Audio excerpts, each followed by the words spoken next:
जय हिंद दोस्तों, कैसे हो आप सभी लोग। उम्मीद है मस्त और बिंदास होंगे और अपनी पढ़ाई को जबरदस्त तरीके से कर रहे होंगे। अपना आज के सेशन से नया टॉपिक स्टार्ट होना है सर्कल। सर्कल बहुत ही इंपॉर्टेंट कॉन्सेप्ट है। ये मान सकते हो ज्योमेट्री में अभी तक जो पढ़ाया गया है वो एक साइड और आपका सर्कल एक साइड, इन दोनों का वेटेज बिल्कुल इक्वल होता है। आपको जो अभी ज्योमेट्री के अंदर पढ़ाया गया है, लास्ट के जितने सेशन हुए हैं, जिसमें मैंने आपको लाइन एंगल के कॉन्सेप्ट बताए हैं, ट्रायंगल के कॉन्सेप्ट बताए हैं, उसके बाद क्वाड्रिलेटरल से रिलेटेड कॉन्सेप्ट बताए हैं, यानी कि 3 तरीके के कॉन्सेप्ट मैंने आपको कंप्लीट करवाए हैं। ये अपना चौथा टाइप होता है ज्योमेट्री के अंदर, जिसको आप सर्कल नाम दोगे। जो चौथा अपना चैप्टर होगा ज्योमेट्री में, वो सर्कल से रिलेटेड कॉन्सेप्ट होंगे और इसका जो वेटेज है अभी तक जो पढ़ाया गया है उसके वेटेज के बिल्कुल इक्वल है। हर एक एग्जाम में आपका सर्कल से एक ना एक क्वेश्चन जरूर क्रिएट किया जाता है। आप मान सकते हो कि आप अगर किसी एग्जाम्स की तैयारी कर रहे हो, कोई भी एग्जाम्स हो, उस एग्जाम में मान लीजिए अगर आप एसएससी की तैयारी कर रहे हो तो एसएससी के अंदर जो मैथ के 25 क्वेश्चन आते हैं, जो इन 25 क्वेश्चन में आपको ज्योमेट्री के 1 से 2 क्वेश्चन केवल और केवल सर्कल से ही मिल सकते हैं। किससे मिल सकते हैं? सर्कल से ही मिल सकते हैं। तो अपन को सर्कल को बहुत अच्छे से पढ़ना है, डिटेल में पढ़ना है। जैसे अभी लास्ट के जितने भी सेशन हुए हैं, हर एक सेशन में मैंने जितने भी टाइप के कॉन्सेप्ट आपको पढ़ाए हैं, चाहे वो ट्रायंगल से रिलेटेड हो, चाहे वो लाइन और एंगल से रिलेटेड हो या क्वाड्रिलेटरल से रिलेटेड हो, हर एक कॉन्सेप्ट को प्रॉपर तरीके से मैंने आपको समझाया है थ्योरी के फॉर्म में। उसके बाद मैंने उसके डायग्राम को बहुत अच्छे से समझाया है, फिर उसके प्रूफ को भी मैंने बहुत अच्छे से एक्सप्लेनेशन किया है। फिर जाके मैंने उस कॉन्सेप्ट को बहुत अच्छे से परफेक्ट तरीके से कंप्लीट करने के लिए कि आपको सेशन के अंदर ही आपका कॉन्सेप्ट कंप्लीट हो जाए और आपके माइंड में सेट हो जाए, इसके लिए मैंने बहुत सारे क्वेश्चन आपको प्रैक्टिस करवाए हैं। ज्योमेट्री में लगभग अभी तक 700 क्वेश्चन मैंने आपको प्रैक्टिस करवा दिए हैं। इन 700 क्वेश्चनों में आपके अभी तक अगर एवरेज कॉन्सेप्ट की बात करें तो 200 प्लस आपके कॉन्सेप्ट हो चुके हैं। मैंने आपसे स्टार्टिंग में ही बोला था कि ज्योमेट्री सबसे बड़ा टॉपिक होता है और इसमें बहुत सारी थ्योरम्स होती हैं, बहुत सारे कॉन्सेप्ट होते हैं, बहुत सारे की पॉइंट्स होते हैं और आपको इन सभी को बहुत अच्छे से कंप्लीट करना होता है। अगर आप एक भी थ्योरम या एक भी कॉन्सेप्ट या एक ही भी की पॉइंट को स्किप करते हो तो आपको है ज्योमेट्री परफेक्ट तरीके से कंप्लीट नहीं होगी। आपको फिर कहीं ना कहीं डाउट बना रहेगा, क्योंकि ज्योमेट्री के जो कॉन्सेप्ट होते हैं वो एक दूसरे से मिलकर बने होते हैं। जैसे आपने ट्रायंगल वाले कॉन्सेप्ट देखे तो वो किससे रिलेटेड है? लाइन और एंगल से। फिर मैंने आपको जब क्वाड्रिलेटरल पढ़ाया तो आपने देखा कि क्वाड्रिलेटरल के जब डायगोनल निकाले तो उनमें आपका ट्रायंगल वाला कॉन्सेप्ट भी लगा है। तो आप कह सकते हो कि अगर आपको ट्रायंगल के कॉन्सेप्ट परफेक्ट करने हैं तो उससे पहले आपकी लाइन और एंगल वाले कॉन्सेप्ट परफेक्ट होना चाहिए। क्लियर है ना? समझ में आया? अगर आपको क्वाड्रिलेटरल के कॉन्सेप्ट को परफेक्ट करना है तो उसके लिए सबसे ज्यादा इंपॉर्टेंट क्या था कि आपको ट्रायंगल के सारे कॉन्सेप्ट आने चाहिए। ये तरीका है कि आप सिलेबस को कैसे मजबूत करें कि आप क्वेश्चन देखो और क्वेश्चन के आंसर को सेकंडों में फाइंड कर लो। तो उसके लिए है कि आपको हर एक कॉन्सेप्ट, हर एक थ्योरम ज्योमेट्री से रिलेटेड मैं आपको बता रहा हूं, तो वो सारी की सारी थ्योरम्स, सारे के सारे कॉन्सेप्ट जो की पॉइंट्स हैं वो आपके परफेक्ट तरीके से कंप्लीट होना चाहिए। और साथ ही साथ जो डायग्राम होता है उसको बनाने की जो आर्ट होती है वो भी बहुत अच्छे से टेक्निकल तरीके से आपके अंदर डेवलप होनी चाहिए, क्योंकि डायग्राम भी बहुत ज्यादा डिपेंड करता है आपके सॉल्यूशन पर। एक टाइम ऐसा भी आता है कि अगर आपको डायग्राम आ गया और कॉन्सेप्ट ना भी आए तब भी आप उसका एग्जैक्ट आंसर को टिक कर सकते हो। ठीक है? तो आपको बहुत अच्छे से बेस्ट अप्रोच के साथ सारे के सारे क्वेश्चन सॉल्व करवाए गए हैं, सारे के सारे कॉन्सेप्ट बहुत अच्छे से कंप्लीट करवाए गए हैं। आप लोगों ने भी मेहनत के साथ पढ़ा है और अगर कुछ लोग नए हैं तो उनसे यही बोलेंगे कि आप लोग लास्ट के हर एक सेशन को बहुत अच्छे से कंप्लीट करो, हर एक सेशन के प्रॉपर तरीके से नोट बनाओ, हर एक रिवीजन को मल्टीपल टाइम करो और उन पर जो क्वेश्चन मैंने आपको प्रैक्टिस करवाए हैं उन सभी क्वेश्चनों को बहुत अच्छे से प्रैक्टिस करो। अब एक जो नई बात है वो मैं आपको बताना चाहता हूं कि अगर आपने अभी तक ज्योमेट्री में कुछ नहीं पढ़ा है या आपने अभी तक कोई सेशन अटेंड नहीं किया है तो आपको ज्यादा परेशान होने की जरूरत नहीं है। एक सर्कल एक अलग से टॉपिक होता है। सर्कल में अगर आपने ज्योमेट्री में कुछ नहीं पढ़ा है तो यहां से भी अगर आप कंटिन्यू करते हो तो आपको यहां से पूरा का पूरा समझ में आएगा, यानी कि सर्कल बिल्कुल डिफरेंट टॉपिक हो जाता है जो अभी तक पढ़ाया गया है उससे। ठीक है? बेसिक कॉन्सेप्ट लगेंगे अभी, लेकिन बिल्कुल डिफरेंट टॉपिक है। बेसिक आपको वैसे स्टैंडर्ड क्लास में पढ़ाया गया होगा और आता भी होगा आपको। ठीक है? तो आपका काम चल सकता है कि आप अगर समझना चाहें ज्योमेट्री को तो सर्कल से भी स्टार्ट कर सकते हैं। लास्ट के सेशनों को धीरे धीरे आप जितना भी टाइम आपका एडजस्ट हो सके उस एडजस्ट टाइम में उसको कंप्लीट कर सकते हो। क्लियर है, समझ में आ गया है? तो आप लोग सर्कल से प्रॉपर तरीके से स्टार्ट करना, सर्कल से कंटिन्यू करना और जितना टाइम बचे वो लास्ट के सेशनों को देना और उसको भी कंप्लीट कर लेना। क्लियर है? मैंने बहुत सारे क्वेश्चन आपके लिए प्रैक्टिस के लिए बनाए हैं, बहुत सारे कॉन्सेप्ट जितने भी हैं लगभग मैंने आपका जो सर्कल से रिलेटेड अभी तक 2018 से लेकर 24 में जो एग्जाम्स हुए हैं और कुछ 25 में भी हो गए हैं एग्जाम्स, इन सभी एग्जाम्स में जो क्वेश्चन पूछे गए हैं सर्कल की कॉन्सेप्टों से रिलेटेड, उन सभी कॉन्सेप्टों को प्रॉपर तरीके से कंपाइल किया है और उन क्वेश्चनों को मैंने प्रॉपर तरीके से एक वे में कंप्लीट किया है कि आपको सबसे पहले बेसिक कॉन्सेप्ट बताए जाए, उन पर प्रैक्टिस करवाई जाए, उसके बाद थोड़ा और आगे लेवल धीरे धीरे अपन क्या करेंगे, इंक्रीज करेंगे। एक सिस्टमैटिक वे में मैंने सारा का सारा कंटेंट क्लियर कर रखा है, बस आपको प्रॉपर तरीके से इसको टाइम देना है। मैंने बहुत सारे, देखो ये सारे क्वेश्चन मैंने प्रॉपर तरीके से कंपाइल कर रखे हैं, तो आपको बिल्कुल भी परेशान नहीं होना है। प्रॉपर तरीके से केवल पढ़ना है, सेशन को अटेंड करना है और सेशन को कंप्लीट देखना है और नोट्स कंप्लीट बनाना है। तो सबसे पहले मैं आपसे बोलूंगा कि जो अपना टॉपिक है उसकी प्रॉपर हेडिंग बनाएंगे, आप प्रॉपर तरीके से नोट बनाएंगे। तो अपना जो टॉपिक है वो क्या है, सर्कल। अपन को सर्कल में क्या करना है, सर्कल के जो की पॉइंट्स होते हैं जो अभी यूज होंगे आपके कॉन्सेप्टों में, तो सबसे पहले अपन को वो सारे के सारे की पॉइंट्स कंप्लीट करने हैं। क्या करने हैं, जो अपने सर्कल से रिलेटेड जो की पॉइंट्स होते हैं जिनको पहचानने में हमें दिक्कत होती है, जिससे क्वेश्चन की जो लैंग्वेज होती है उसको समझने में प्रॉब्लम आती है, तो वो सारे के सारे वर्ड्स जो सर्कल के कॉन्सेप्टों से रिलेटेड है उन सभी की पॉइंट्स को, उन सभी वर्ड्स को सबसे पहले समझना है। यानी कि आप कह सकते हो कि आज का जो सेशन होगा वो प्रॉपर आपका क्या होगा, बेसिक सेशन होगा। यानी कि इसमें जो आपको पढ़ना है वो केवल और केवल क्या पढ़ना है, सर्कल के बेसिक पॉइंट कौन कौन से हैं, बेसिक की पॉइंट्स आपके कौन कौन से हैं। तो ध्यान से देखना है, बेसिक जिसका मजबूत हो जाएगा आगे के कॉन्सेप्ट उसको ऑटोमेटिकली समझ में आएंगे। क्लियर है, स्टार्ट करें। तो मैंने आपके सामने हेडिंग बनाई है सर्कल। क्या हेडिंग बनाई है, सर्कल। बात करेंगे कि सर्कल है क्या, सर्कल का डायग्राम कैसे बनेगा, सर्कल का सबसे पहला कॉन्सेप्ट क्या होगा। तो ध्यान से देखना है, मैंने आपके सामने एक डायग्राम बनाया है, मैंने आपके सामने क्या बनाया है, एक डायग्राम बनाया है। तो आपको मैं सबसे बेसिक डेफिनेशन देने की बात करूं अगर सर्कल की, तो सर्कल एक ऐसा डायग्राम होता है, एक पॉइंट का एक ऐसा लोकस पॉइंट होता है जिसके सरकमफ्रेंस पर आप कोई भी पॉइंट ले लो, सेंटर से उसकी डिस्टेंस कैसे रहेगी, हमेशा इक्वल रहेगी। जैसे मान लो एक सेंटर है, इस सेंटर से एक लोकस बनाया गया, एक बिंदु पथ बनाया गया है। लोकस का मतलब क्या होता है, एक बिंदु पथ। एक बिंदु पथ ऐसा बनाया गया है, देखो बिंदु पथ तो ऐसे ही बन सकता है, बिंदु पथ कैसे भी बन सकता है, लेकिन यहां पर क्या है, कंडीशन है। जो लोकस होता है, लोकस का मतलब होता है बिंदु पथ, तो बिंदु पथ तो सीधा ही बन सकता है, तिरछा भी बन सकता है, कैसे भी बन सकता है, लेकिन यहां पर एक कंडीशन दी गई है कि जो पॉइंट्स ऑफ लोकस है वो किस तरीके से है कि सेंटर से किसी भी लोकस पॉइंट पर आप डिस्टेंस को देखेंगे वो हमेशा कैसे रहेगी, इक्वल रहेगी। आपने इस पॉइंट पर देखा, अगर इसकी डिस्टेंस स्मॉल आर है, अगर आप यहां पर भी चेक करोगे तो यहां भी डिस्टेंस क्या होगी, स्मॉल आर होगी। अगर आप यहां पर देखोगे तो ये भी डिस्टेंस कैसी होगी, स्मॉल आर होगी। तो आप डेफिनेशन यहां से क्लियर कर सकते हो कि सर्कल एक ऐसा डायग्राम होता है, एक ऐसा लोकस होता है जिसके सेंटर से सरकमफ्रेंस तक की दूरी कैसी होती है, हमेशा इक्वल होती है। सरकमफ्रेंस का मतलब क्या होता है, ये वाली जो डिस्टेंस होती है इसको क्या कहती है अपन, सरकमफ्रेंस कहती है। ये अपनी क्या हो जाएगी, सरकमफ्रेंस। तो यहां सबसे पहले जो पॉइंट है उनको नोट करें, ध्यान से देखना है, हर एक पॉइंट को बहुत अच्छे से नोट करते हुए चलना है।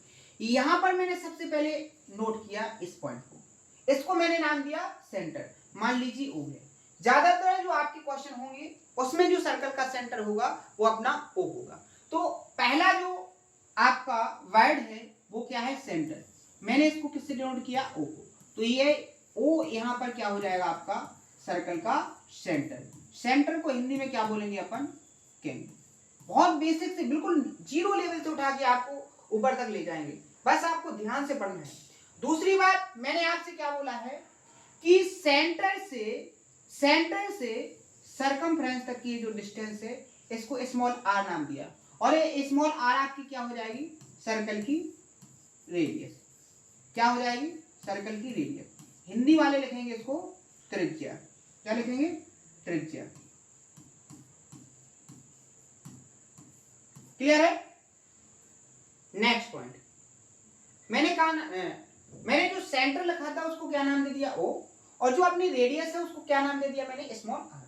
नेक्स्ट मैंने बात किया था सरकमफ्रेंस, तो ये आपकी क्या हो जाएगी, सरकमफ्रेंस।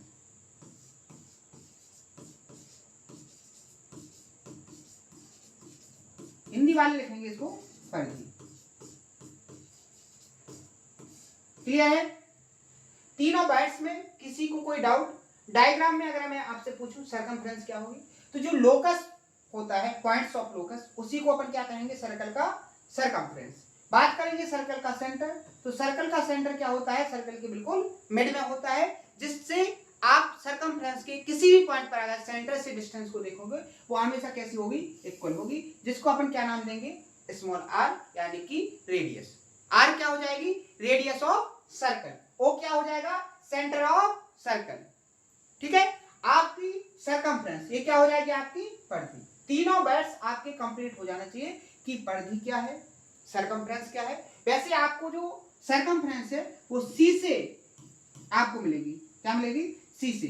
सॉरी, यहां पर जो अपना सरकमफ्रेंस सी से,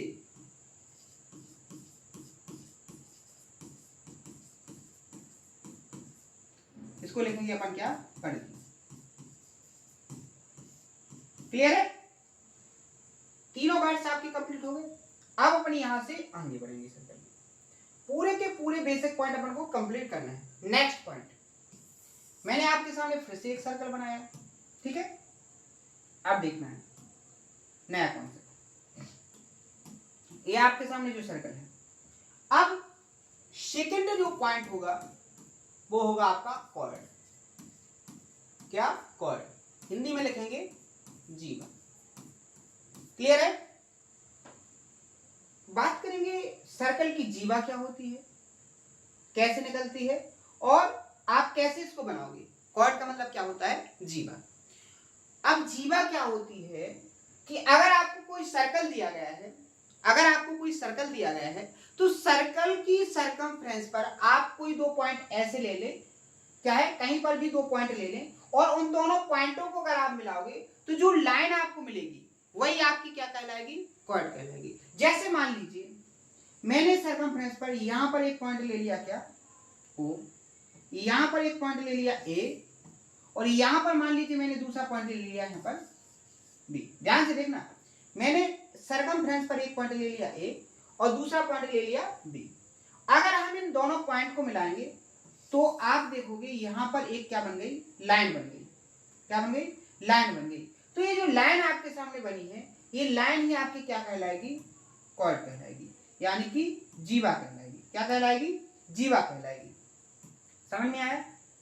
तो ये लाइन आपकी क्या हो जाएगी, यहां पर कॉर्ड हो जाएगी। ठीक है, ये आपकी क्या हो जाएगी, जीवा। क्लियर है। अब आएंगे, अब क्वाड से रिलेटेड यानी कि जीवा से रिलेटेड आपको क्या क्या कॉन्सेप्ट पढ़ने को मिल सकते हैं। सबसे पहले देखो, अगर मैं आपसे पूछूं कि ए भी आपकी क्या होगी, यहां पर कॉर्ड यानी कि जीवा। ए भी आपकी क्या हो गई, जीवा। ये जो कॉर्ड है वो क्या हो जाएगी यहां पर, ए बी। क्लियर है। ध्यान से देखो, अब इससे रिलेटेड कॉन्सेप्ट क्या बनेंगे उसको देखो। यहां पर, यहां देखो, इस जो जीवा है, जो कॉर्ड है, इसने इस सर्कल को दो पार्ट में डिवाइड किया। एक तो पार्ट आपका ये हो गया, एक पार्ट आपका ये हो गया कि नहीं। दूसरा पार्ट देखोगे आप ऊपर, ये वाला। बहुत ध्यान से देखना है। अभी जब आपको सर्कल से रिलेटेड जब कॉन्सेप्ट पढ़ाए जाएंगे तो आपको बहुत ज्यादा प्रॉब्लम होगी इन की पॉइंट्स को समझने में। समझे। अगर आपने इन की पॉइंट्स को बहुत अच्छे से समझ लिया तो आप कॉन्सेप्ट को बहुत फास्ट तरीके से कैच कर लोगे। और अगर आपकी कॉन्सेप्ट, ये की पॉइंट्स, ये वर्ड्स आपके बहुत अच्छे से परफेक्ट तरीके से आपके माइंड के अंदर सेट नहीं है तो आपको कॉन्सेप्ट की लैंग्वेज समझने में बहुत ज्यादा प्रॉब्लम होगी। तो यहां पर मैंने कहा है कि जो आपकी जीवा ए बी है, इसने इस सर्कल को दो पार्ट में डिवाइड कर दिया, एक नीचे का हिस्सा, एक ऊपर का हिस्सा। तो आपका यहां पर ये वाला जो पार्ट होगा, इस पार्ट को आप क्या नाम दोगे? Minor arc.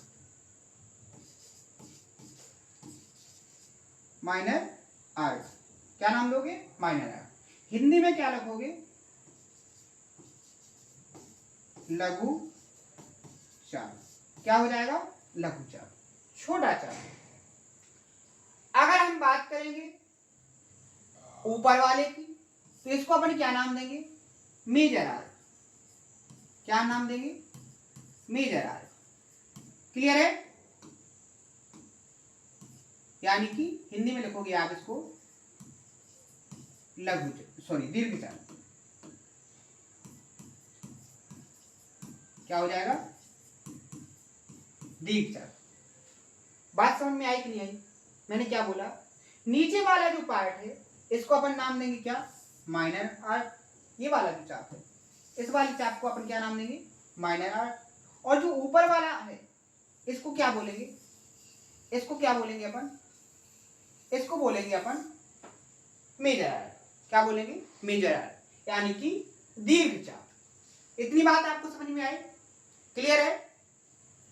अब नेक्स्ट कॉन्सेप्ट इसी में देखेंगे अपन, तो देखो क्या निकलेगा। अगर हम बात करें इस माइनर आर्क में जो ये एरिया आया है, इसको अपन क्या बोलेंगे? इसको अपन क्या नाम देंगे? ये जो पार्ट है, जो आपका माइनर आर्क है, अगर मैं जो ये एरिया कर दिया, इस एरिया को क्या नाम देंगे? इस एरिया को अपन क्या नाम देंगे? तो ये जो एरिया हो जाएगा अपना, इसको अपन क्या नाम देंगे? ये हो जाएगा अपना क्या? ये हो जाएगा आपका माइनर सेगमेंट। क्या हो जाएगा? माइनर सेगमेंट, यानी कि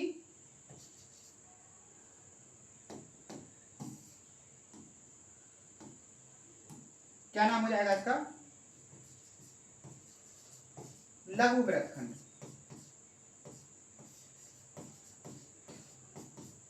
ये जो नीले कलर का पार्ट है ये अपना क्या हो जाएगा? माइनर सेगमेंट, यानी कि लघु वृत्तखंड। बात समझ में आई? अब हम अगर आपसे पूछे कि ये जो ऊपर वाला पार्ट है, ये जो ऊपर वाला पार्ट है, ये क्या हो जाएगा? जी वाला पार्ट। इस एरिया को अपन क्या नाम देंगे? तो ये एरिया अपना क्या हो जाएगा? इसका भी नाम अपन को पता होना चाहिए, क्योंकि तो कॉन्सेप्ट जब बनने हैं तो आपको बैट से रिलेटेड होंगे। क्वेश्चन जब क्रिएट होता है तो उसमें मेन रोल किसका होता है? लैंग्वेज का। और अगर आपको लैंग्वेज ही परफेक्ट नहीं है तो फिर आपको क्वेश्चन को सॉल्व करने में बहुत ज्यादा दिक्कत होगी, क्योंकि आप क्या है, जब कॉन्सेप्ट की लैंग्वेज आपको पता नहीं होगी तो आप कॉन्सेप्ट को कैसे परफेक्ट कर पाओगे? तो सबसे पहले उन बैट्स को बहुत अच्छे से सीख लो।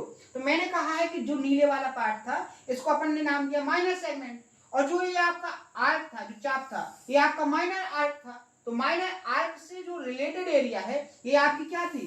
कॉर्ड। देखो ये आपकी ए भी क्या थी? कॉर्ड। ये ए भी आपकी क्या थी? कॉर्ड थी, जीवा थी। तो आपने इस ए बी आर्क की जो छोटा वाला हिस्सा था उसको माइनर आर्क दिया। अगर इस एरिया की बात करेंगे तो उसको माइनर सेगमेंट दिया। अगर हम बात करेंगे ऊपर वाले की तो उसको आपने मेजर आर्क दिया, और उस मेजर आर्क से रिलेटेड जो एरिया है उसको आप क्या नाम दोगे? Major segment. क्या हो जाएगा? Major segment. क्या हो जाएगा? Major segment. अगर बात करेंगे उसकी हिंदी की तो ये क्या हो जाएगा? दीर्घ वृत्तखंड। दीर्घ वृत्तखंड। हिंदी वालों को सबसे ज्यादा दिक्कत होती है। सर्कल के जो बैट्स होते हैं हिंदी वालों को समझने में ज्यादा दिक्कत होती है, क्योंकि अगर वो अभी नहीं समझेंगे तो फिर जब आगे दीर्घ वृत्तखंड लिखा आएगा उनके क्वेश्चन में, या आपकी में दीर्घ आर्क या दीर्घ चाप लिखा आएगा तो वो वहां पर कंफ्यूज हो जाते हैं कि डायग्राम बनना बेसिकली कैसे है। तो आपको इन वर्ड्स को बहुत ध्यान से देखना है। इंग्लिश में तो ज्यादातर समझ में आता है कि मेजर आर्क यानी बड़ा वाला, माइनर आर्क यानी छोटा वाला, मेजर सेगमेंट यानी बड़ा वाला एरिया, माइनर सेगमेंट यानी छोटे वाला एरिया जो आपका क्वाड से रिलेटेड बना है। तो यहाँ पर आपकी अभी तक मैंने क्या बताया आपको, अभी तक मैंने आपको सर्कल का सेंटर बताया, मैंने सर्कल का रेडियस बताया, मैंने सर्कल की सरकमफ्रेंस को बताया, इसके बाद मैंने आपको कॉर्ड बताया, जीवा क्या होती है, जीवा से रिलेटेड जो सर्कल में पार्ट बनते हैं उन पार्ट्स को भी मैंने डिनोट करके बताया कि आपका सबसे पहले जो आपकी कॉर्ड होगी, जो जीवा होगी, उससे जो चाप लगेगा, अगर छोटा वाला चाप होगा तो उसको क्या बोलेंगे अपन, माइनर आर्क, बड़े वाले चाप को क्या नाम देंगे अपन, मेजर आर्क, और जो आपका माइनर आर्क से रिलेटेड एरिया है उसको माइनर सेगमेंट बोलेंगे, ऊपर वाले मेजर आर्क से रिलेटेड जो एरिया है उसको मेजर एरिया बोलेंगे, क्या बोलेंगे, मेजर एरिया बोलेंगे। ठीक है, तो यहां पर आपको ध्यान रखना है कि वर्ड्स बेसिकली क्या है और डायग्राम में कहां पर होंगे। यहां तक आपको क्लियर हो गया। अगर आपने देखा है कॉर्ड, तो कॉर्ड से रिलेटेड, जीवा से रिलेटेड अपन सारे के सारे की पॉइंट्स देखेंगे। दूसरा, कॉर्ड से ही रिलेटेड मैंने आपके सामने एक सर्कल बनाया, क्या बनाया, सर्कल बनाया। तो इस सर्कल के अंदर अपन जो कॉर्ड खींचेंगे, कॉर्ड कहीं पर भी हो सकती है, ये भी आपकी कॉर्ड कहलाएगी, ये भी आपकी कॉर्ड कहलाएगी, ये सारी के साइड क्या हो जाएंगे, आपकी जीवाएं हो जाएंगी। आप कैसे भी खींचो, आप ऐसे भी खींच सकते हो तो ये भी आपकी कॉर्ड होगी, आप कैसे भी खींचो, ये सारी की सारी जो मैंने आपके सामने निकाली हैं ये सभी क्या है, आपकी जीवाएं हैं, क्या है, इस व्रत की जीवाएं हैं। लेकिन इनमें जो मेन जो कॉन्सेप्ट है, आप जीवा कैसे भी निकाल सकते हो, लेकिन जो सर्कल में जो सबसे बड़ी जीवा होती है वो क्या कहलाती है सर्कल, उसका क्या रिलेशन होता है सर्कल से। सबसे पहले देखो, मान लीजिए सर्कल का सेंटर है, क्या है, ये सर्कल का सेंटर है, इसको नाम दे दिया मैंने O। तो जो लार्जेस्ट कॉर्ड होती है वो सर्कल का क्या कहलाता है, डायमीटर। यहां पर आप देखेंगे ये जो कॉर्ड मैंने आपके सामने खींची है, ये सर्कल से का जो सेंटर था उससे होकर जाएगी। तो आप यहां पर देखोगे कि जब कोई कॉर्ड इस तरीके से खींची जाए कि वो सर्कल के सेंटर से गुजरती हुई जाए, आगे बढ़े, तो आपकी वो जो कॉर्ड होगी, आपकी वो जो सर्कल की जीवा होगी वो सबसे बड़ी होगी। तो आप यहां पर क्या कहोगे कि जो सर्कल की सबसे बड़ी क्या होती है, कॉर्ड होती है, वो आपका क्या होता है, उस सर्कल का डायमीटर। क्या होता है, उस सर्कल का डायमीटर। हिंदी में क्या लिखेंगे, व्यास। हिंदी में क्या लिखेंगे, व्यास। यानी कि सर्कल की सबसे बड़ी जीवा केवल और केवल क्या होगी, डायमीटर। यानी कि लार्जेस्ट कॉर्ड क्या हो जाएगी आपकी, डायमीटर। बात समझ में आई कि नहीं आई, क्लियर है कि नहीं। अब देखो, बात करेंगे इस लार्जेस्ट कॉर्ड की जो वैल्यू है वो कितनी होती है। तो अपन एक कॉन्सेप्ट पढ़ चुके हैं, सेंटर से सरकमफ्रेंस तक की डिस्टेंस क्या हो जाएगी अपनी, स्मॉल आर। सेंटर से सरकमफ्रेंस तक की जो डिस्टेंस होगी वो क्या हो जाएगी आपकी, स्मॉल आर। यहां तक क्लियर है। अगर हम टोटल डिस्टेंस की बात करें, अगर आप कीजिए, ए भी क्या है, आपकी कॉर्ड है, यानी कि आप यहां पर कह सकते हो कि जो यहां पर ए भी है वही अपनी क्या है, कॉर्ड भी है, और वही आपका क्या है, डायमीटर भी है। और बात करेंगे डायमीटर किसके बराबर है, 2r के बराबर। ये r प्लस r कितना हो जाएगा, 2r।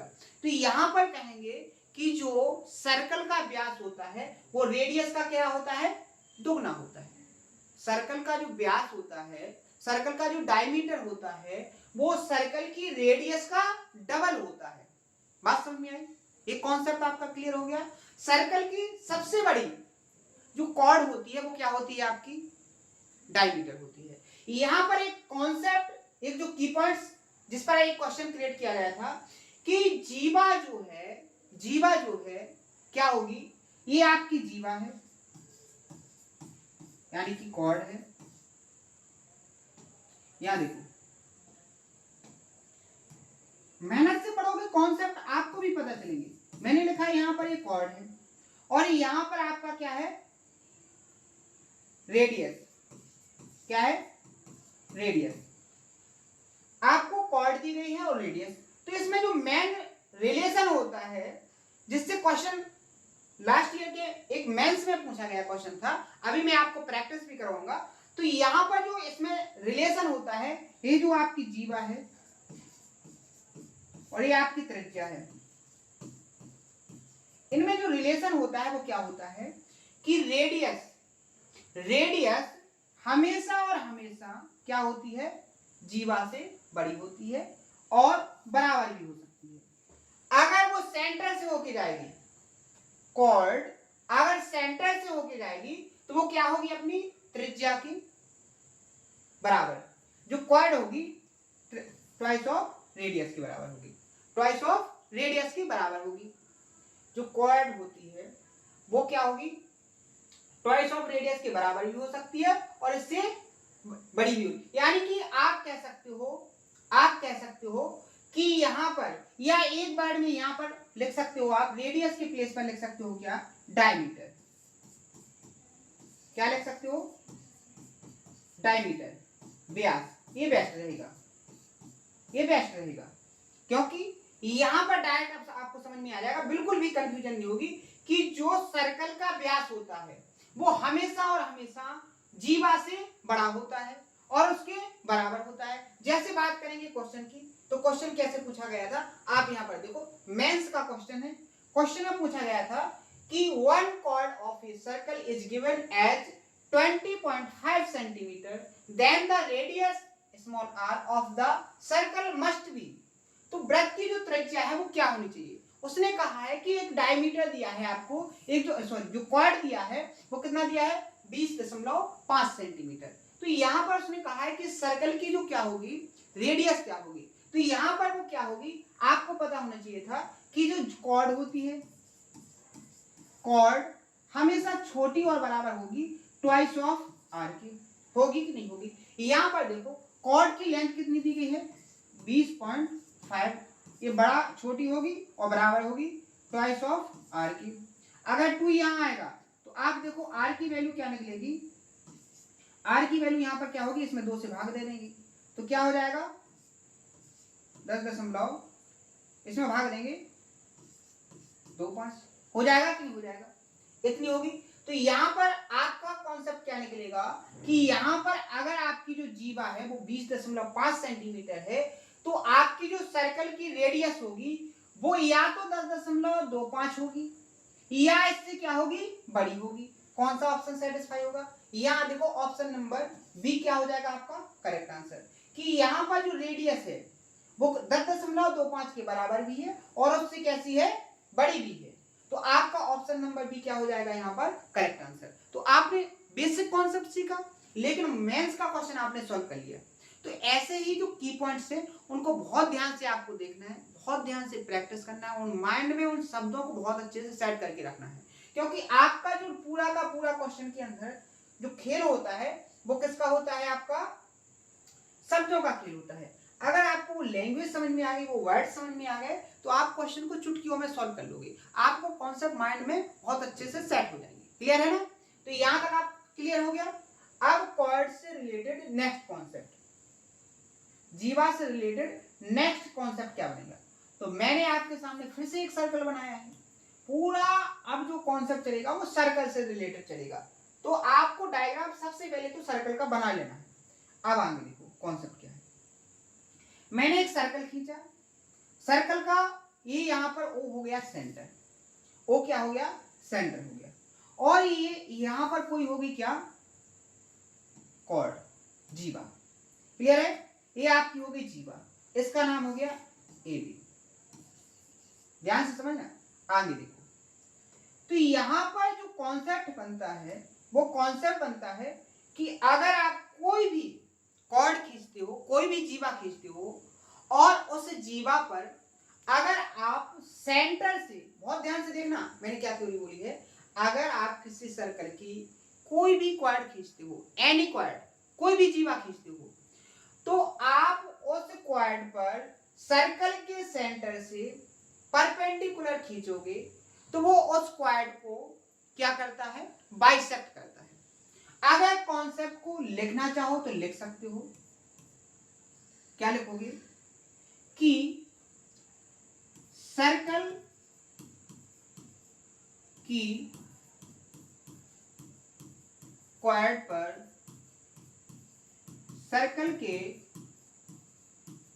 सेंटर से परपेंडिकुलर खींचा जाता है।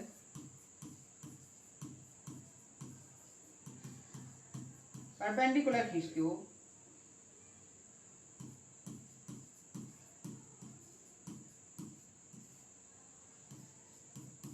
तो वह का मतलब क्या है, जो परपेंडिकुलर है वो कॉर्ड को क्या करेगा, बाइसेक्ट करता है,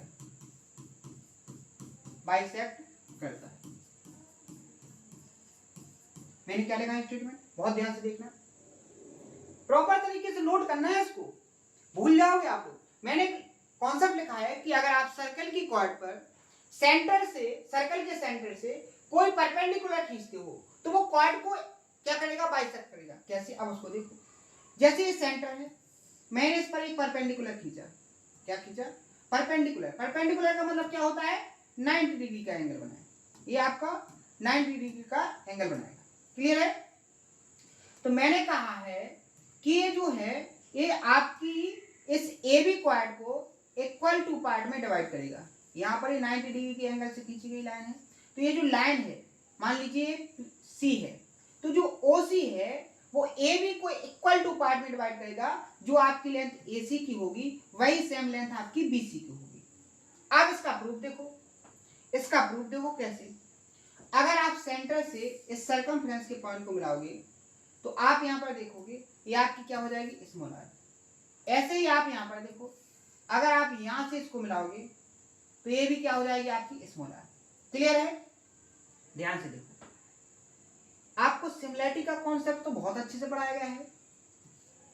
यहां देखो दो ट्रायंगल बनने हैं, ओ सी बी और ओ सी ए, ओ सी बी और ओ सी ए। सिमिलरिटी और कॉन्ग्रुएंसी, समरूपता और सर्वांग समता, दोनों को बहुत अच्छे से पढ़ाया गया है। अब यहां पर देखो, इन दोनों ट्रायंगल में ये दो एंगल 90-90 के बराबर हो गए। ये वाली साइड स्मॉल आर और ये वाली साइड भी small are.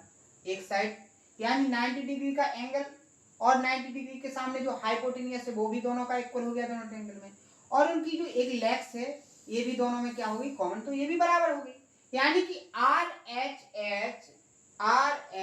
S right angle hypotenuse side की प्रॉपर्टी से ये दोनों जो ट्रायंगल हैं एक दूसरे के कैसे हो गए, कॉन्ग्रुएंट, सर्वांग सम हो गए।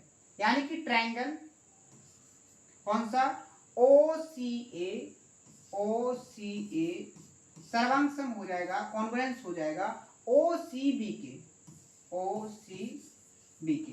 तो इसकी जो जितनी भी करस्पॉन्डिंग लेंथ्स होंगी वो सारी की सारी कैसे होंगी, इक्वल होंगी। बात करेंगे यहां देखो, जीवा जितनी लेंथ ये होगी उतनी ही लेंथ कौन सी हो जाएगी आपकी, जे वाली। कैसे, जो लेंथ जे और जे वाले एंगल दोनों का क्या है, संगत कोण, और संगत कोण के सामने की साइड कैसे होगी, बराबर। बात समझ में आ गई। तो कॉन्सेप्ट क्या बन गया आपका, कॉन्सेप्ट आपका बन गया है कि अगर आप सर्कल के अंदर कोई कॉर्ड निकालते हो, अगर कोई सर्कल की कॉर्ड है यानी कि जीवा है, उस जीवा के ऊपर सर्कल के सेंटर से अगर आप कोई परपेंडिकुलर खींचते हो तो वो उस जीवा को इक्वल टू पार्ट में डिवाइड करती है। कॉन्सेप्ट आपको समझ में आया। इसका उल्टा भी ट्रू है, इसका उल्टा भी ट्रू है। कैसे कि अगर कोई जीवा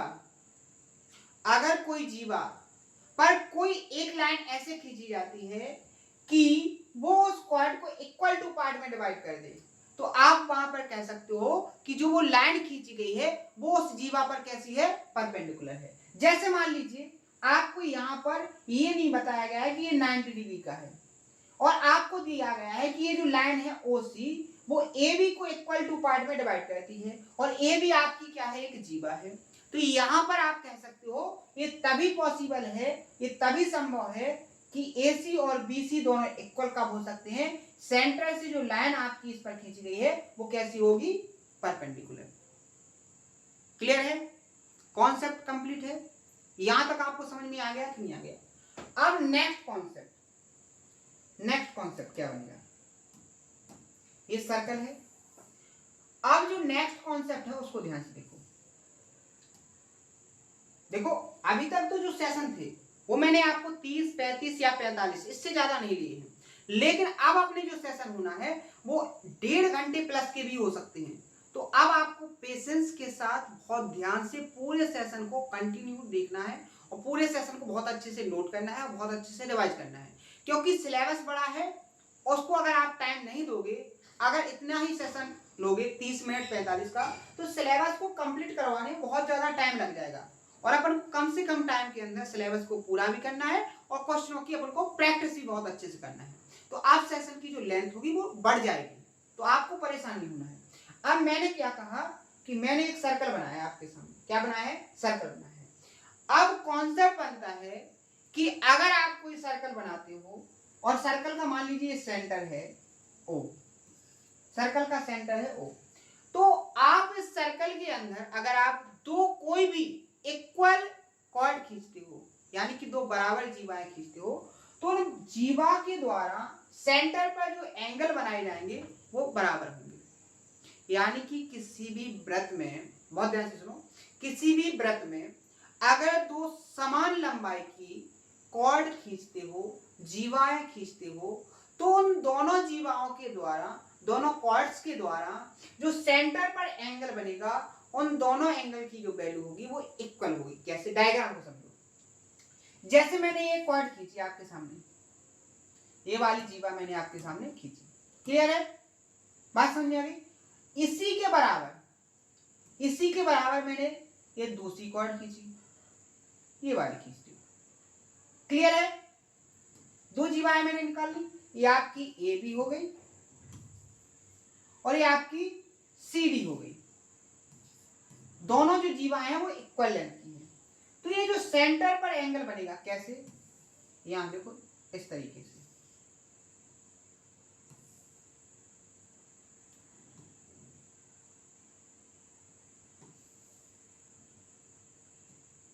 इस तरीके से देखो, ये वाला, ये आपका सर्कल का सेंटर है। इस सेंटर पर जे वाला एंगल और ये वाला एंगल, यानी कि ए ओ बी और सी ओ डी, ए ओ बी और सी ओ डी, ये दोनों जो एंगल हैं, इन दोनों की जो लेंथ होगी वो कैसी होगी? इक्वल होगी। कैसे? उसका भी मैं प्रूफ बताऊंगा, बस पेशेंस रखना है, ध्यान देना है कि जो आपको बताया गया क्या वो आपका कंप्लीट हो गया। जैसे मैंने डायग्राम बता दिया कि ऐसे बनेगा और मैंने बोल दिया कि ये दोनों एंगल इक्वल होंगे, तो मैं उसका प्रूफ दूंगा आपको। उसके लिए परेशान नहीं होना कि कैसे, पहले उसको ऑब्जर्व कर लो कि जो आपको बता दिया गया है कि डायग्राम कैसे बनेगा, उसको अपने माइंड के अंदर सेट करना है। प्रूफ में हर एक कॉन्सेप्ट का दूंगा, आपको बिल्कुल परेशान नहीं होना है। अब मैंने बोला कि जो सेंटर पर एंगल बनेगा वो क्या होगा? इक्वल होगा। अब कैसे होगा उसको समझो। उसका प्रूफ क्या है? आपका जो ए बी है वो सी डी के बराबर है, आपने अभी देखा, क्योंकि मैंने कंडीशन यहां पर लगाई हुई है। यहां देखो, सेंटर से सरकमफ्रेंस तक की दूरी स्मॉल आर, ये भी आपकी स्मॉल आर। इसी तरीके से आप देखो, ये आपकी स्मॉल आर और ये भी आपकी स्मॉल आर। तो जो दो ट्रायंगल बनना है ए O B C O D, आपके दो ट्रायंगल बनने, दोनों ट्रायंगल की तीनों साइड्स कैसे हो गई? इक्वल लेंथ की हो गई। तीनों साइड्स कैसे हो गई? इक्वल लेंथ की हो गई। तो आप यहां पर क्या बोलोगे? आप यहां पर बोलोगे कि ये दोनों ट्रायंगल जो होंगे वो कॉन्ग्रुएंट भी होंगे और एक दूसरे के सिमिलर भी होंगे, यानी कि समरूप भी होंगे और सर्वांग भी होंगे। यानी कि दोनों ट्रायंगल अगर सर्वांग हो गए या सिमिलर हो गए तो इनकी करस्पॉन्डिंग एंगल कैसे होंगे? इक्वल होंगे कि नहीं होंगे? अगर कॉन्ग्रुएंट कोई डायग्राम, कोई ट्रायंगल हो जाता है तो उनके जो करस्पॉन्डिंग लेंथ होती है वो कैसे होती है? इक्वल होती है। तो यहां देखो, ए बी और सी डी बराबर है, ये संगत होंगी आपकी। तो इस ए बी के सामने एंगल क्या हो जाएगा? आपका ये वाला। और इस सी डी के सामने एंगल क्या हो जाएगा? आपका ये वाला। तो आपके दोनों एंगल कैसे आ गए? इक्वल आ गए कि नहीं आ गए? यही तो मैंने आपसे बोला था कि अगर आप कोई सर्कल लेते हो और उस सर्कल के अंदर आप दो इक्वल लेंथ की कॉर्ड निकालते हो, जीवा निकालते हो, तो उन जीवाओं के द्वारा सेंटर पर जो एंगल बनेंगे वो दोनों के दोनों कैसे होंगे, इक्वल होंगे। ये कॉन्सेप्ट आपको समझ में आ गया। इसी डायग्राम में एक और कॉन्सेप्ट देख लो, अलग से बनाने की जरूरत नहीं है। यहां पर देखो, ये जो लेंथ होगी कॉर्ड की लेंथ हो जाएगी, क्या हो जाएगी, ये जो लेंथ कहलाएगी वो आपकी कौन सी लेंथ हो जाएगी, जीवा से सेंटर तक की दूरी, यानी जीवा। ये दोनों डिस्टेंस क्या हो जाएंगी, इक्वल हो जाएंगी, क्योंकि ये 90 डिग्री से दो लाइनों के बीच की डिस्टेंस क्या हो जाती है। जैसे मैंने आपके सामने ये दो लाइन खींची, ठीक है, ये दो लाइन मैंने आपके सामने खींची जी, तो इनके बीच की डिस्टेंस यानी कि इनके बीच की परपेंडिकुलर डिस्टेंस यही होगी। तो ये भी 90 डिग्री से जाएगी, ये भी 90 डिग्री से, तो ये एक प्रकार से इन दोनों ट्रायंगल की क्या हो जाएगी, हाइट। और दो सिमिलर ट्रायंगल अगर हैं, दो कॉन्ग्रुएंट ट्रायंगल अगर आपके हैं, तो उनकी जो हाइट होगी वो कैसी होगी, इक्वल होगी। तो यहां से आपके दो कॉन्सेप्ट और क्लियर हो जाने चाहिए कि सेंटर पर बने एंगल इक्वल होंगे और सेंटर से दोनों कॉर्ड की जो डिस्टेंस होगी वो कैसे होगी, इक्वल होगी। मान लो अगर ये P है, यहां से लेके यहां तक, तो ये भी आपकी जो डिस्टेंस होगी वो क्या होगी, आपकी P। ये डाटा मैंने ऑब्जेक्ट माना है, पुट किया है, ठीक है, समझे ना। तो यहां क्लियर हो गया। तो सर्कल में अभी तक मैंने आपको कॉर्ड से रिलेटेड कितने सारे कॉन्सेप्ट बता दिए, आपको जो भी कॉन्सेप्ट बताया प्रूफ के साथ बता दिया। क्लियर है, यहां तक आपका कंप्लीट हो गया कि नहीं, यहां तक आपका पूरा का पूरा कंप्लीट हो गया कि नहीं। आगे बढ़े, इससे आगे बढ़े, इससे आगे अगर बढ़ेंगे तो नेक्स्ट कॉन्सेप्ट आएगा आपका किसका, कॉर्ड के बाद टेंजेंट का। हिंदी में लिखेंगे अपन स्पर्श टेंजेंट लाइन, पूरा लिखो, टेंजेंट लाइन, स्पर्श रेखा, क्या हो जाएगी, स्पर्श रेखा। कैसे, देखो यहां से मैंने क्या काम किया, एक सर्कल बनाया, इस सर्कल के बाहर से कोई एक ऐसी लाइन खींची जाए कि इस सर्कल के केवल एक ही पॉइंट पर टच करे। एक सर्कल बनाया जाए और सर्कल के बाहर कोई एक ऐसी लाइन खींचो कि वो सर्कल को बाहर से केवल एक ही पॉइंट पर टच करे। कैसे, डायग्राम देखो, जैसे मैंने एक कॉर्ड खींची, सॉरी ये जो लाइन खींची आपके सामने,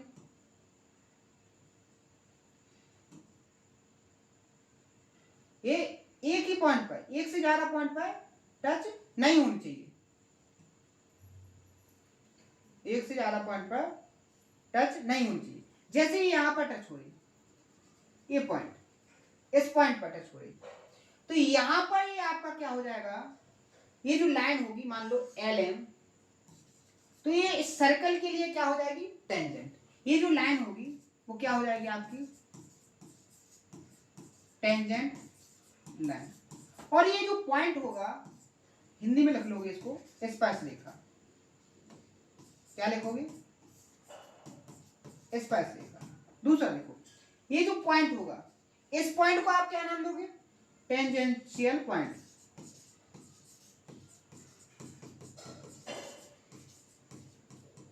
क्या बोलोगे, टेंजेंशियल पॉइंट, यानी कि स्पर्श बिंदु, स्पर्श बिंदु। इन्हीं पॉइंट्स को तो आपको समझना है, इन्हीं बैट्स को तो समझना है, क्योंकि इन्हीं बैट्स से रिलेटेड तो कॉन्सेप्ट बनने हैं, इन्हीं बैट्स से रिलेटेड तो अपनी लैंग्वेज से क्वेश्चन क्रिएट होना है। अगर ये बैट्स के पूरे अपन को समझ में आ गए तो अपन उस लैंग्वेज को बहुत आसान तरीके से समझ लेंगे और अपने क्वेश्चन का जो सॉल्यूशन है विद इन टाइम के अंदर दे देंगे। लेकिन जब बैट्स ही समझ में नहीं आएंगे, तो लैंग्वेज ही समझ में नहीं आएगी, तो आप कॉन्सेप्ट को कैसे यूज करोगे, बात समझे कि नहीं। तो दोनों पॉइंट आपके क्लियर हो गए कि टेंजेंट लाइन क्या होगी और टेंजेंशियल पॉइंट क्या होगा।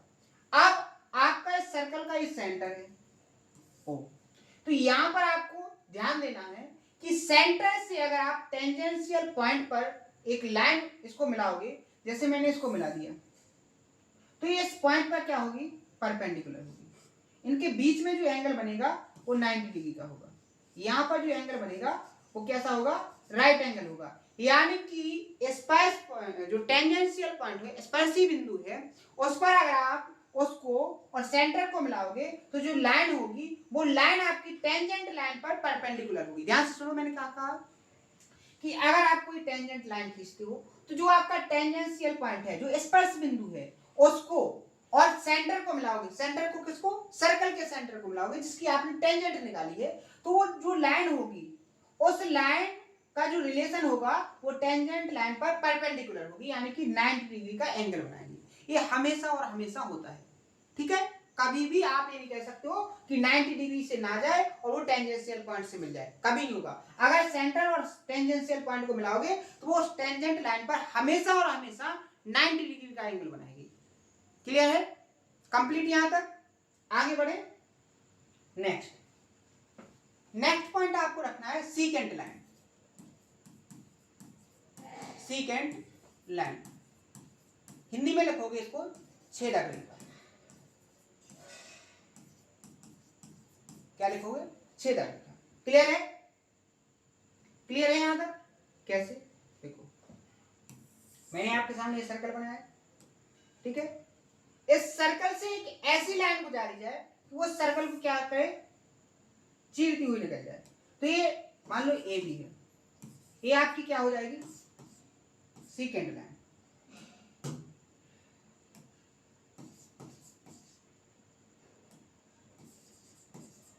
सीकेंट लाइन, छेदक रेखा क्या हो जाएगी, छेदक रेखा। क्लियर है, यहां तक आपको समझ में आया कि नहीं आया। मैंने अभी तक आपको क्या बताया, मैंने अभी तक आपको बताया है क्या, सबसे पहले तो मैंने आपको सर्कल बताया। क्या बताया, सर्कल। कि सर्कल है क्या, सर्कल की कौन कौन से बेसिक पॉइंट हैं, कौन कौन से बेसिक बाइट्स हैं जिनको आपको ध्यान रखना है कि इनकी पोजीशन क्या होगी, सेंटर की पोजीशन क्या होगी, रेडियस की पोजीशन क्या होगी, सर्कमफ्रेंस की पोजीशन क्या होगी। फिर उसके बाद मैंने बताया आपको कॉर्ड के बारे में, फिर कॉर्ड से रिलेटेड जो पार्ट्स निकलते हैं उनके बारे में बताया, उन पार्ट्स को डिनोट करके बताया कि इनकी पोजीशन कहां पर होगी। डायमीटर को बताया, डायमीटर में रिलेशन बताया, डायमीटर और जो आपकी कॉर्ड होती है उसमें भी रिलेशन बताया। एक क्वेश्चन को मैंने प्रैक्टिस भी करवाया। इसके बाद मैंने आपको नेक्स्ट कॉर्ड से रिलेशन बताया, कॉन्सेप्ट बताया, इसको मैंने विथ प्रूफ के साथ समझाया। नेक्स्ट मैंने आपको कॉर्ड से रिलेटेड बेस्ट लेवल का, जिस पर बहुत ज्यादा जो स्टेट लेवल के क्वेश्चन होते हैं जो सर्कल से रिलेटेड आते हैं वो इसी कॉन्सेप्ट से ज्यादा पूछे जाते हैं, तो इसको मैंने बहुत अच्छे से आपको समझाया। नेक्स्ट मैंने आपको बताया टेंजेंशियल पॉइंट और टेंजेंट लाइन में रिलेशन, और सेंटर और टेंजेंट लाइन में जो आपका रिलेशन बनता है वो क्या बनता है वो भी मैंने यहाँ पर बताया। उसके बाद मैंने आपको सीकेंट लाइन भी बताया। यहां तक आप लोगों को जो सर्कल का बेसिक पढ़ाया गया है उसको पूरा कंप्लीट करना है, प्रॉपर तरीके से नोट करना है, प्रॉपर तरीके से उसका रिवीजन करना है। और मैंने आपको जो काम दिया था कि आप लास्ट के हर एक सेशन का रिवीजन करो और उसके जो कॉन्सेप्ट हैं उनको कमेंट में करो।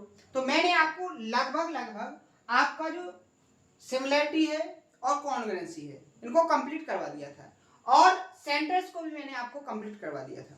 अब सेंटर में अपना 3 सेंटर कंप्लीट हो गए थे और तो सेंटर था, तो आपको अब जो कंप्लीट करना है वो सेंट्रोइड को करना है। सेंट्रोइड के यानी कि केंद्रक जो था इसके सारे के सारे कॉन्सेप्ट रिवाइज करना है। रिवाइज करने के बाद आपको फिर कमेंट में करना है।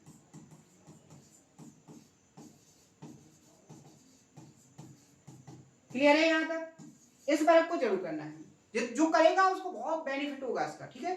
तो आज के सेशन में अपन इतना ही रखेंगे, लेकिन ध्यान रखना है अपने आप जो आगे के सेशन होंगे वो 1.5 घंटे प्लस के जाएंगे, तो आपको परेशान नहीं होना और मेहनत से पढ़ना है, ठीक है। तो सर्कल के सारे बेसिक को मैंने बताने की कोशिश की है। कल जितना और बेसिक बचा है उसको और कंप्लीट करवाएंगे, उसके बाद कॉन्सेप्ट को समझेंगे और क्वेश्चनों की प्रैक्टिस करेंगे। यानी कि सारे के सारे सेशन अपने बेस्ट तरीके के होने वाले हैं, और सारी की सारी जो अप्रोच है वो बेस्ट तरीके की अप्रोच है। यानी कि आप क्वेश्चन को देखो और आपके आंसर निकले, और आपको कैलकुलेशन जो सबसे ज्यादा प्रॉब्लम आती है कि हम अपनी कैलकुलेशन को कैसे बढ़ाएं, उसकी स्पीड को कैसे बढ़ाएं, अपनी क्वेश्चन के सॉल्यूशन की जो स्पीड है उसको कैसे इंप्रूव करें, तो बेस्ट अप्रोच से होती है, ना कि बहुत ज्यादा कंटेंट को पढ़ने से। तो वो आपकी प्रैक्टिस करवाएंगे, आपको बहुत सारे क्वेश्चन प्रैक्टिस करवाएंगे, सारे के सारे कॉन्सेप्ट बेस्ट अप्रोच सिखाएंगे, तो सारी स्पीड बहुत अच्छे से हो जाएगी और सारा का सारा टाइम आपका मैनेज हो जाएगा। तो आज के सेशन में जो पढ़ाया गया उसको प्रॉपर तरीके से नोट करना, उसका रिवीजन करना, बहुत अच्छे से उसका क्या करना, नोट्स भी बनाना। ठीक है, कल यहाँ से आगे कंटिन्यू करेंगे। अगर कोई डाउट हो तो उसको कमेंट बॉक्स में जरूर बताएं। सेशन कैसा लगा इसको एक बार जरूर बताएं, और आप क्या इंप्रूवमेंट चाहते हो उसको कमेंट में जरूर बताने की कोशिश करें। और अगर सेशन पसंद आए तो उनको ज्यादा से ज्यादा शेयर करें। तो आज के सेशन में इतना ही, मिलते हैं नेक्स्ट सेशन में इसी जोश और उम्मीद के साथ। आज के लिए इतना ही, थैंक यू, धन्यवाद।